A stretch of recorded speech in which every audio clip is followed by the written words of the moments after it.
I'm 9 years old. My mom is at work for the afternoon, and I just got home off the bus from school. He was sitting in the house when I got home, and we started joking and wrestling. Soon he had his hand on me in a place that shouldn't be touched by any man when you're 9 years old. I froze. I should have run to my mom the minute the door opened, but I didn't really know what was wrong and what was right at that time. For Christ's sake, I was only 9 years old. She said, you should respect him at this point. You know, we've been together for this long. And I said, I don't respect him because he's been putting his hands on me and touching me inappropriately for several years. My mom and I had been through a lot of stuff at that point, and to have my person hear that things were happening to me that shouldn't be happening, to not even care. When you tell somebody something that big and they don't believe you, how many little things don't they believe? Because you feel, when nobody's listening to you, you feel like you're not a good person as a whole. Because if you were a good person as a whole, somebody would believe you and it would matter to them. In my case, I told 7 people. They may have listened, but they didn't do anything about it. I had nobody in my life that was saying, what's going on with this? How are you feeling? It was a one-woman mission. I friended him on Facebook.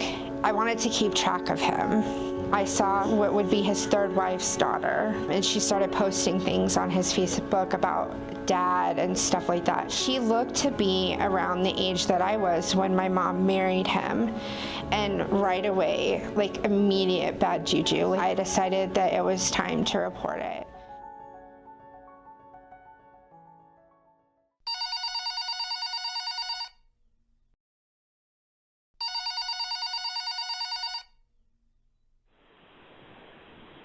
Yeah, I remember one night I woke up and your mom was asking me in her oh so kind way, what the hell are you doing? Well, and right at that moment I realized I was dreaming about you and loving on her, and I was like, okay, this isn't good.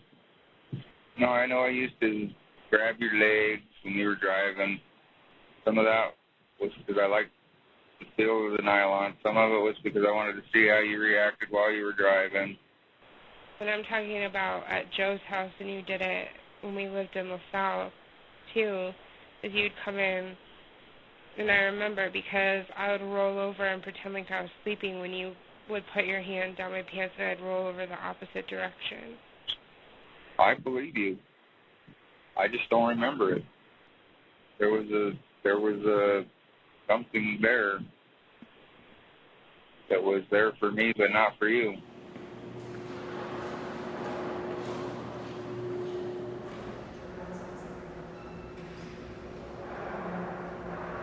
So when I get a case on my desk for review, I'm reading that case with an eye for, can I prove this? Do I have a reasonable likelihood of conviction? Do I think that I can convince 12 jurors beyond a reasonable doubt that this happened? And so I start from a place of, in almost all circumstances, believing that victim, because it's just not the sort of thing that people make up. Generally speaking, being sexually assaulted is not something that somebody wants to make up. I mean, we prepared Jen for this idea that any good defense attorney's job is to try to make a jury believe that there is reasonable doubt and that they should reasonably doubt what they're being told by a victim. She's going based on memory and what happened, and then having to be cross-examined about what we said or what we saw or what we did. And so me, I was somewhat used to that because this is my job and part of my job. Her, no one's ever done. She didn't ever done that as far as I know, and she have to be attacked almost. And I say attacked, yeah, sometimes it is personally attacked, but for me, I can say, oh, I don't take it personal. Her, it was personal. That Jen did a really good job of, and that is very difficult, is just remaining patient and calm and professional with a defense attorney, because it's different for me to be asking questions and to be hearing a defense attorney ask questions. It's a wholly different thing to be the victim and be on the receiving end of those questions and being made to feel as though you're lying And this didn't happen to you, and you're trying to get this jury to believe something that is not true when she knows in her heart of hearts that this happened to her. That part, I think, made me feel more like a victim than any of the other things, because it's really easy to put a blanket on it and say, well, overall, this is what happened. But having to keep saying it scars you even more. It definitely did play a factor that there were other people present in the courtroom. Certainly Jen had people that were in there and that were on her side, but so too did her former stepfather. I mean, he had his current wife present in the courtroom, and frankly, she didn't need to say anything at all, and she was still, in my opinion, an intimidating factor. During the trial, there was a lot of her glaring, there's a lot of her mouthing inappropriate things. And you have those looks, those nonverbal stares from people on his side to her.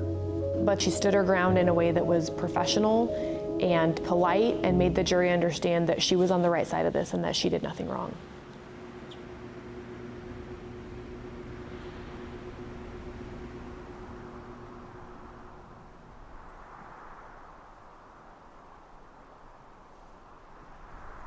We wouldn't be sitting here today, and we wouldn't have been sitting in that courtroom receiving that guilty verdict had it not been for the time and the work and the persistence that Jen put in terms of making sure that the right thing happened in this case. Jen was persistent. She persevered. She was passionate, albeit hard to be passionate at times during this, because there was a lot of maybe even rejection at times earlier. And she prevailed. She prevailed in her own way. Not just the case prevailed, it was her prevailing over whatever was stopping her from thriving and being healthy. She prevailed. And that's what I'd like to tell her, is she is a courageous person in my eyes, always will be. When you finally have people that are listening to you, the picture becomes so much clearer, and all of the things that you questioned when you interviewed with people or when you did disclose to people, and like with my mom, well, it's because you did X, Y, and Z. None of that matters anymore. It's not about all of the things that people have told you that you did wrong or anything. It's that somebody knows and they're going to do something about it. So, I'm very grateful for them.